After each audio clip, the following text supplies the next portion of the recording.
ನಮಸ್ಕಾರ ವೀಕ್ಷಕರೇ, the news wear YouTube ಚಾನೆಲ್ಗೆ ನಿಮ್ಗೆಲ್ಲರಿಗೂ ಆತ್ಮೀಯ ಸ್ವಾಗತ. ಕಿರುತೆರೆ ಲೋಕ ಅಂದ್ರೇನೆ ಹಾಗೆ. ಇಲ್ಲಿ ರಾತ್ರೋರಾತ್ರಿ ಅದೃಷ್ಟ ಬದಲಾಗುತ್ತೆ, ನಟನಟಿಯರ ಲೈಫ್ ಚೇಂಜ್ ಆಗುತ್ತೆ. ಸದ್ಯ ಸೋಷಿಯಲ್ ಮೀಡಿಯಾದಲ್ಲಿ ಕರ್ನಾಟಕದ ಪ್ರತಿ ಮನೆಯಲ್ಲೂ ಈಗ ಒಂದೇ ಒಂದು ಹೆಸರಿನ ಬಗ್ಗೆ ಸಿಕ್ಕಾಪಟ್ಟೆ ಚರ್ಚೆ ಆಗ್ತಾ ಇದೆ.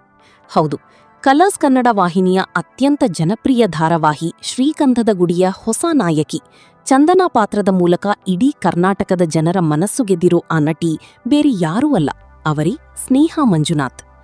ಆದ್ರೆ ವೀಕ್ಷಕರೇ, ಇವತ್ತು ನಾವು ನಿಮ್ಗೆ ಹೇಳ ಹೊರಟಿರೋದು ಬರೀ ಶ್ರೀಗಂಧದ ಗುಡಿಯ ಕಥೆಯಲ್ಲ.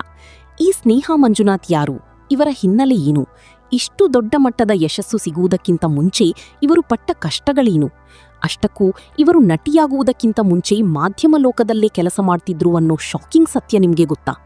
ಹೌದು ವೀಕ್ಷಕರೇ, ಇವತ್ತಿನ ನಮ್ಮ ಈ ವಿಶೇಷ ರಿಪೋರ್ಟ್ನಲ್ಲಿ ಹಾವೇರಿ ಮೂಲದ ಈ ಪ್ರತಿಭಾವಂತ ನಟಿಯ ಅಸಲಿ ಕಥೆಯನ್ನು, ಅವರ ಲೈಫ್ ಜರ್ನಿಯನ್ನು ಕಂಪ್ಲೀಟ್ ಆಗಿ ಬಿಚ್ಚಿಡ್ತೀವಿ. ವಿಡಿಯೋವನ್ನ ಕೊನೆಯವರೆಗೂ ಮಿಸ್ ಮಾಡದೆ ನೋಡಿ. ವೀಕ್ಷಕರೇ, ಯಶಸ್ಸು ಯಾರಿಗೆ ತಾನೇ ಸುಲಭವಾಗಿ ಸಿಗುತ್ತೆ ಹೇಳಿ? ಹೊರಗಿನಿಂದ ನೋಡುವಾಗ ಗ್ಲಾಮರ್ ಲೋಕ ತುಂಬಾ ಕಲರ್ಫುಲ್ ಆಗಿ ಕಾಣಿಸುತ್ತೆ, ಆದರೆ ಅದರ ಹಿಂದೆ ವರ್ಷಗಳ ಕಠಿಣ ಪರಿಶ್ರಮ ಇರುತ್ತೆ. ನಟಿ ಸ್ನೇಹಾ ಮಂಜುನಾಥ್ ಅವರ ಕಥೆಯೂ ಕೂಡ ಇದಕ್ಕೆ ಹೊರತಾಗಿಲ್ಲ. ಮೂಲತಃ ಹಾವೇರಿ ಜಿಲ್ಲೆಯವರಾದ ಸ್ನೇಹಾ ಮಧ್ಯಮ ವರ್ಗದ ಕುಟುಂಬದಿಂದ ಬಂದವರು. ಸಣ್ಣ ನಗರದಲ್ಲಿ ಹುಟ್ಟಿ ಬೆಳೆದ ಈ ಹುಡುಗಿಗೆ ಬಾಲ್ಯದಿಂದಲೇ ಏನಾದರೂ ಸಾಧಿಸಬೇಕು ಅನ್ನೋ ಹಠ ಇತ್ತು. ರಂಗಭೂಮಿ ಅಂದರೆ ಇವರಿಗೆ ಪಂಚಪ್ರಾಣ. ಹವ್ಯಾಸಿ ರಂಗಭೂಮಿಯಲ್ಲಿ ಸಕ್ರಿಯರಾಗಿ ನಾಟಕಗಳನ್ನು ಮಾಡುತ್ತಾ ತಮ್ಮ ನಟನಾ ಕೌಶಲ್ಯವನ್ನು ಚಿಕ್ಕ ವಯಸ್ಸಿನಲ್ಲೇ ಇವರು ಪ್ರದರ್ಶಿಸಿದ್ದರು. ಆದರೆ ಬಣ್ಣದ ಲೋಕಕ್ಕೆ ಎಂಟ್ರಿ ಕೊಡುವುದು ಅಷ್ಟು ಸುಲಭವಾಗಿರಲಿಲ್ಲ. ಅದಕ್ಕಾಗಿಯೇ ಇವರು ಮೊದಲು ಆರಿಸಿಕೊಂಡಿದ್ದು ಜರ್ನಲಿಸಂ ಕ್ಷೇತ್ರವನ್ನು. ಹೌದು, ಸ್ನೇಹಾ ಮಂಜುನಾಥ್ ಅವರು ವಾರ್ತಾ ಇಲಾಖೆಯ ಬೆಳಗಾವಿ ಶಾಖೆಯಲ್ಲಿ ವುಮನ್ ಅಪ್ರೆಂಟಿಸ್ ಆಗಿ ಕಾರ್ಯನಿರ್ವಹಿಸಿದ್ದರು. ಅದಾದ ಬಳಿಕ ಪ್ರಖ್ಯಾತ ವಿಶ್ವವಾಣಿ ಪತ್ರಿಕೆಯಲ್ಲಿ ಸಬ್ ಎಡಿಟರ್ ಆಗಿ ಕೂಡ ಕೆಲಸ ಮಾಡಿದ್ದರು.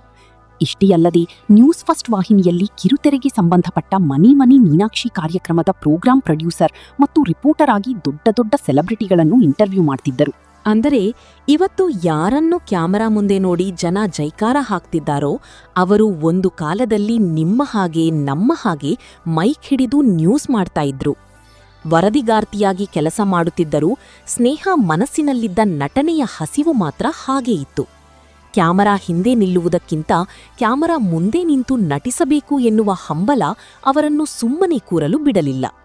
ಇದೇ ಕಾರಣಕ್ಕೆ ಇವರು ಪತ್ರಿಕೋದ್ಯಮದ ಕೆಲಸದ ಜೊತೆಯಲ್ಲೇ ಸಾಕಷ್ಟು ಶಾರ್ಟ್ ಫಿಲ್ಮ್ಸ್ ಅಂದರೆ ಕಿರುಚಿತ್ರಗಳಲ್ಲಿ ಅಭಿನಯಿಸಲು ಶುರು ಮಾಡಿದರು. ಅದರಲ್ಲೂ ಪ್ರಮುಖವಾಗಿ ಅಮೃತಾಂಜನ್ ಕಿರುಚಿತ್ರ ತಂಡದವರ ಜೊತೆ ಸೇರಿ ಗೃಹಪ್ರವೇಶ ಎನ್ನುವ ಅದ್ಭುತ ಕಾಮಿಡಿ ಶಾರ್ಟ್ ಫಿಲ್ಮ್ನಲ್ಲಿ ನಟಿಸಿ ಸೈ ಎನಿಸಿಕೊಂಡರು. ಇವರ ಹಾಸ್ಯ ಪ್ರಜ್ಞೆ ಮತ್ತು ನಟನೆಯನ್ನು ನೋಡಿ ಕಿರುತೆರೆಯ ಡೈರೆಕ್ಟರ್ಸ್ ಕಣ್ಣು ಇವರ ಮೇಲೆ ಬಿತ್ತು. ಅದರ ಫಲವಾಗಿ ಇವರಿಗೆ ಸಿಕ್ಕ ಮೊದಲ ಬ್ರೇಕ್ ಅಂದರೆ ಕಲರ್ಸ್ ಕನ್ನಡ ವಾಹಿನಿಯ ಶಾಂತಂ ಪಾಪಂ ಕ್ರೈಮ್ ಸೀರೀಸ್. ಹೌದು, ರಿಯಲ್ ಲೈಫ್ ಘಟನೆಗಳನ್ನಾಧರಿಸಿದ ಈ ಸರಣಿಯಲ್ಲಿ ವಿಭಿನ್ನ ಪಾತ್ರಗಳನ್ನು ಮಾಡುವ ಮೂಲಕ ಸ್ನೇಹಾ ಇಂಡಸ್ಟ್ರಿಯಲ್ಲಿ ಗುರುತಿಸಿಕೊಳ್ಳಲು ಆರಂಭಿಸಿದರು. ಆದರೆ ಅವರಿಗೆ ನಿಜವಾದ ಬ್ರೇಕ್ ಸಿಕ್ಕಿದ್ದು ಎಲ್ಲಿ ಗೊತ್ತಾ? ಅದುವೇ ಕಲರ್ಸ್ ಕನ್ನಡದ ಟಾಪ್ ಧಾರಾವಾಹಿ ರಾಮಚಾರಿ ಸೀರಿಯಲ್ನಲ್ಲಿ ಶ್ರುತಿ ಎನ್ನುವ ಪ್ರಮುಖ ಪಾತ್ರವನ್ನು ಮಾಡುತ್ತಿದ್ದ ರಾಧಾ ಭಗವತಿ ಅವರು ಸೀರಿಯಲ್ ಬಿಟ್ಟಾಗ ಆ ಜಾಗಕ್ಕೆ ಎಂಟ್ರಿ ಕೊಟ್ಟಿದ್ದಿ ಇದೇ ಸ್ನೇಹಾ ಮಂಜುನಾಥ್. ಅತ್ಯಂತ ಜವಾಬ್ದಾರಿಯಿಂದ ಆ ಪಾತ್ರವನ್ನು ನಿಭಾಯಿಸಿ ವೀಕ್ಷಕರ ಮನಸ್ಸಿನಲ್ಲಿ ಜಾಗ ಗಿಟ್ಟಿಸಿಕೊಂಡರು. ಅದಾದ ನಂತರ ಜೀ ಪವರ್ ವಾಹಿನಿಯ ಶುಭಸ್ಯ ಶೀಘ್ರಂ ಧಾರಾವಾಹಿಯಲ್ಲಿ ನಟ ರಾಣವ್ ಜೊತೆ ಮೊದಲ ಬಾರಿಗೆ ಫುಲ್ ಫ್ಲೆಜ್ಡ್ ನಾಯಕಿಯಾಗಿ ಲಾಂಚ್ ಆದರು. ಆದರೆ ವೀಕ್ಷಕರೇ, ಕಥೆಗೆ ಅಸಲಿ ಟ್ವಿಸ್ಟ್ ಸಿಕ್ಕಿದ್ದೇ ಬೇರೆ ಕಡೆ. ಕಿರುತೆರೆಯಲ್ಲಿ ಸದ್ಯ ಭರ್ಜರಿ ಟಿಆರ್ಪಿ ಪಡೆದು ಮುನ್ನುಗ್ಗುತ್ತಿರುವ ಧಾರಾವಾಹಿ ಅಂದರೆ ಅದು ಶ್ರೀಗಂಧದ ಗುಡಿ. ಕಥಾ ಕ್ರಿಯೇಷನ್ಸ್ ಬ್ಯಾನರ್ ಅಡಿಯಲ್ಲಿ ನಟ ಪರೀಕ್ಷಿತ್ ಅವರು ನಿರ್ಮಿಸುತ್ತಿರುವ ಈ ಸೀರಿಯಲ್ ಬೇರೆ ಸೀರಿಯಲ್ಗಳಿಗಿಂತ ತೀರಾ ವಿಭಿನ್ನವಾಗಿದೆ. ಸಾಮಾನ್ಯವಾಗಿ ಸೀರಿಯಲ್ಗಳಲ್ಲಿ ಒಬ್ಬ ನಾಯಕ ಇರುತ್ತಾರೆ. ಆದರೆ ಇಲ್ಲಿ 4 ಜನ ನಾಯಕರು ಮತ್ತು ಒಬ್ಬಳೇ ನಾಯಕಿ. ಆ ನಾಯಕಿ ಪಾತ್ರದ ಹೆಸರೇ ಚಂದನಾ. ಮೊದಲಿನಿಂದಲೂ ಈ ಚಂದನಾ ಪಾತ್ರವನ್ನು ಪುಟ್ಟಕ್ಕನ ಮಕ್ಕಳು ಖ್ಯಾತಿಯ ಪ್ರಖ್ಯಾತ ನಟಿ ಸಂಜನಾ ಬುರ್ಲಿ ಅವರು ಅದ್ಭುತವಾಗಿ ಮಾಡ್ತಾ ಬಂದಿದ್ರು. ಸುಮಾರು 150ಕ್ಕೂ ಹೆಚ್ಚು ಎಪಿಸೋಡ್ಗಳಲ್ಲಿ ಸಂಜನಾ ಅವರೇ ಚಂದನಾ ಆಗಿ ಜನರ ಮನಸ್ಸು ಗೆದ್ದಿದ್ರು. ಆದರೆ ಇದ್ದಕ್ಕಿದ್ದಂತೆ ಕಿರುತೆರೆ ಲೋಕದಲ್ಲಿ ಒಂದು ಶಾಕಿಂಗ್ ಸುದ್ದಿ ಹೊರಬಿತ್ತು. ನಟಿ ಸಂಜನಾ ಬುರ್ಲಿ ಅವರು ಏಕಾಏಕಿ ಶ್ರೀಗಂಧದ ಗುಡಿ ಧಾರಾವಾಹಿಯಿಂದ ಹೊರ ನಡೆದರು. ಸೋಷಿಯಲ್ ಮೀಡಿಯಾದಲ್ಲಿ ದೊಡ್ಡ ಚರ್ಚೆ ಶುರುವಾಯಿತು. ಸಂಜನಾ ಯಾಕೆ ಹೊರಗಡೆ ಹೋದ್ರು? ಮದುವೆ ಕಾರಣಕ್ಕಾ ಅಥವಾ ಪ್ರೊಡಕ್ಷನ್ ಹೌಸ್ ಜೊತೆ ಏನಾದ್ರೂ ಕಿರಿಕಿರಿಯಾಯ್ತಾ? ಹೀಗೆ 10 ವದಂತಿಗಳು ಹರಿದಾಡಿದವು.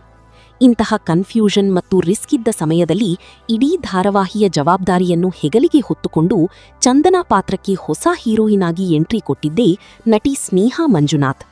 ವೀಕ್ಷಕರೇ, ಯಾಗಲೇ ಜನಪ್ರಿಯವಾಗಿರುವ ಒಂದು ಪಾತ್ರಕ್ಕೆ ಮತ್ತೊಬ್ಬರು ರೀಪ್ಲೇಸ್ಮೆಂಟ್ ಆಗಿ ಬರುವುದು ಅಷ್ಟು ಸುಲಭವಲ್ಲ. ಯಾಕಂದ್ರೆ ಜನರು ಹಳೆಯ ನಟಿಯನ್ನೂ ಆ ಪಾತ್ರದಲ್ಲಿ ಒಪ್ಪಿಕೊಂಡಿರುತ್ತಾರೆ. ಆರಂಭದಲ್ಲಿ ಸ್ನೇಹಾ ಅವರಿಗೂ ಒಂದು ಸಣ್ಣ ಭಯ ಇತ್ತು. ಜನರು ನನ್ನನ್ನು ಒಪ್ಪಿಕೊಳ್ತಾರಾ ಇಲ್ವಾ ಅನ್ನೋ ಆತಂಕ ಇತ್ತು. ಆದರೆ ತಮ್ಮ ಅದ್ಭುತ ನಟನೆಯ ಮೂಲಕ ಸ್ನೇಹಾ ಮಂಜುನಾಥ್ ಆ ಭಯವನ್ನು ಸುಳ್ಳು ಮಾಡಿದ್ದಾರೆ. ಈಗ ಹರಿಶ್ಚಂದ್ರ ಮತ್ತು ಚಂದನಾ ಪಾತ್ರಗಳ ಕೆಮಿಸ್ಟ್ರಿ ವೀಕ್ಷಕರಿಗೆ ಸಿಕ್ಕಾಪಟ್ಟಿ ಇಷ್ಟ ಆಗ್ತಾ ಇದೆ. ಭರವಸೆಯ ನಟಿಯಾಗಿ ಸ್ನೇಹಾ ಮೂಡಿ ಬಂದಿದ್ದಾರೆ. ಇನ್ನು ಸೋಷಿಯಲ್ ಮೀಡಿಯಾದಲ್ಲೂ ಸ್ನೇಹಾ ಮಂಜುನಾಥ್ ಸಿಕ್ಕಾಪಟ್ಟೆ ಆಕ್ಟಿವ್ ಆಗಿದ್ದಾರೆ. ಇತ್ತೀಚೆಗಷ್ಟೇ ಅಂದರೆ ಏಪ್ರಿಲ್ 20ರಂದು ತಮ್ಮ ಹುಟ್ಟುಹಬ್ಬವನ್ನು ಆಚರಿಸಿಕೊಂಡ ನಟಿ ಇನ್ಸ್ಟಾಗ್ರಾಂನಲ್ಲಿ ಶೇರ್ ಮಾಡಿಕೊಳ್ಳುವ ಸಾಂಪ್ರದಾಯಿಕ ಮೈಸೂರು ಸಿಲ್ಕ್ ಮತ್ತು ರೇಷ್ಮೆ ಸೀರೆಗಳ ಲುಕ್, ಅವರ ಮಾಡರ್ನ್ ಬ್ಲೌಸ್ ಡಿಸೈನ್ಗಳು ಹೆಣ್ಣು ಮಕ್ಕಳ ಫೇವ್ರೆಟ್ ಆಗಿವೆ. ಸರಳ ಮತ್ತು ಕ್ಯೂಟ್ ಲುಕ್ನಿಂದಲೇ ಇವರು ಲಕ್ಷಾಂತರ ಫಾಲೋವರ್ಸ್ ಸಂಪಾದಿಸಿದ್ದಾರೆ. ಹೌದು ವೀಕ್ಷಕರೇ, ಒಬ್ಬ ಸಾಮಾನ್ಯ ರಿಪೋರ್ಟರ್ ಆಗಿ, ಸಬ್ ಎಡಿಟರ್ ಆಗಿ ಕೆಲಸ ಮಾಡುತ್ತಾ ಕನಸನ್ನು ಬೆನ್ನಟ್ಟಿ ಬಂದು ಇವತ್ತು ಇಡೀ ಕರ್ನಾಟಕ ಮೆಚ್ಚುವ ನಾಯಕಿಯಾಗಿ ಬೆಳೆದು ನಿಂತಿರುವ ಸ್ನೇಹಾ ಮಂಜುನಾಥ್ ಅವರ ಲೈಫ್ ಜರ್ನಿ ನಿಜಕ್ಕೂ ಪ್ರತಿಯೊಬ್ಬರಿಗೂ ಇನ್ಸ್ಪಿರೇಷನ್. ಪರಿಶ್ರಮ ಪಟ್ಟರೆ ಯಶಸ್ಸು ಖಂಡಿತ ಸಿಗುತ್ತೆ ಅನ್ನೋದಕ್ಕೆ ಇವರೇ ಸಾಕ್ಷಿ. ನಿಮಗೇನನ್ಸುತ್ತೆ ವೀಕ್ಷಕರೇ? ಶ್ರೀಗಂಧದ ಗುಡಿ ಧಾರಾವಾಹಿಯಲ್ಲಿ ಸಂಜನಾ ಬುರ್ಲಿಯವರ ಚಂದನಾ ಪಾತ್ರ ಇಷ್ಟ ಆಗ್ತಿತ್ತಾ, ಅಥವಾ ಈಗ ನಟಿಸುತ್ತಿರುವ ಸ್ನೇಹಾ ಮಂಜುನಾಥ್ ಅವರ ನಟನೆ ನಿಮಗೆ ಇಷ್ಟ ಆಗ್ತಿದೆಯಾ? ನಿಮ್ಮ ಅನಿಸಿಕೆಯನ್ನು ತಪ್ಪದೇ ಕೆಳಗೆ ಕಾಮೆಂಟ್ ಬಾಕ್ಸ್ನಲ್ಲಿ ತಿಳಿಸಿ. ಹಾಗೆ ಈ ಮಾಹಿತಿ ನಿಮಗೆ ಇಷ್ಟ ಆಗಿದ್ದರೆ ಲೈಕ್ ಮಾಡಿ, ನಿಮ್ಮ ಫ್ರೆಂಡ್ಸ್ ಜೊತೆ ಶೇರ್ ಮಾಡಿ. ಇಂತಹ ಸುದ್ದಿಗಳಿಗಾಗಿ ನಮ್ಮ ದ ನ್ಯೂಸ್ ವೇರ್ ಚಾನಲ್ ಅನ್ನು ಈಗಲೇ ಸಬ್ಸ್ಕ್ರೈಬ್ ಮಾಡಿ, ಬೆಲ್ ಐಕಾನ್ ಕ್ಲಿಕ್ ಮಾಡೋದನ್ನ ಮರಿಬೇಡಿ. ಅಲ್ಲಿಯವರೆಗೂ ನೋಡ್ತಾ ಇರಿ ದ ನ್ಯೂಸ್ ವೇರ್. ಧನ್ಯವಾದಗಳು.